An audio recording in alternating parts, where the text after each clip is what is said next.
ಭಾಗದಲ್ಲಿ ಏನೇನು ಕೆಲಸ ಕಾರ್ಯಗಳು ನಾವು ಕಳೆದ ಒಂದು ವರ್ಷದಲ್ಲಿ ಮಾಡಿದೀವಿ ಅಂತ ಹೇಳ್ತೀನಿ. ಅದಕ್ಕಿಂತ ಮೊದಲು ಹೇಳ್ತಾ ಇಲ್ಲ.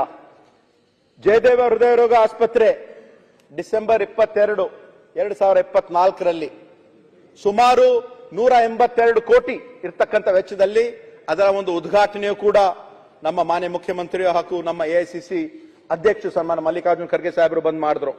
ನಂತರ ಕಲ್ಯಾಣ ಪಥ ಆ ಒಂದು ಯೋಜನೆ ಸುಮಾರು 38 ಕ್ಷೇತ್ರಗಳಲ್ಲಿ ಸುಮಾರು 1150 ಕಿಲೋಮೀಟರ್ಗೆ 1,000 ಕೋಟಿ ಸಂಪೂರ್ಣವಾಗಿ ಕಲ್ಯಾಣ ಕರ್ನಾಟಕ ಅಭಿವೃದ್ಧಿ ಮಂಡಳಿ ವತಿಯಿಂದ ಜೇವರಿಯಲ್ಲಿ ಕಾರ್ಯಕ್ರಮ ನಡೆಯಿತು.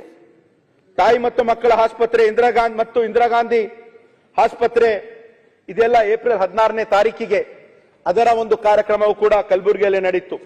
ಆರೋಗ್ಯ ಆವಿಷ್ಕಾರ ಅಂತ ಯೋಜನೆ ಯಾದಗಿರಲ್ಲಿ ಜೂನ್ 14ನೇ ತಾರೀಕಿಗೆ ಸುಮಾರು 416 ಕೋಟಿ ಅದರ ಒಂದು ಅಡಿಗಲ್ ಸಮಾರಂಭವನ್ನು ಕೂಡ ನಾವು ಮಾಡಿದ್ದೀವಿ.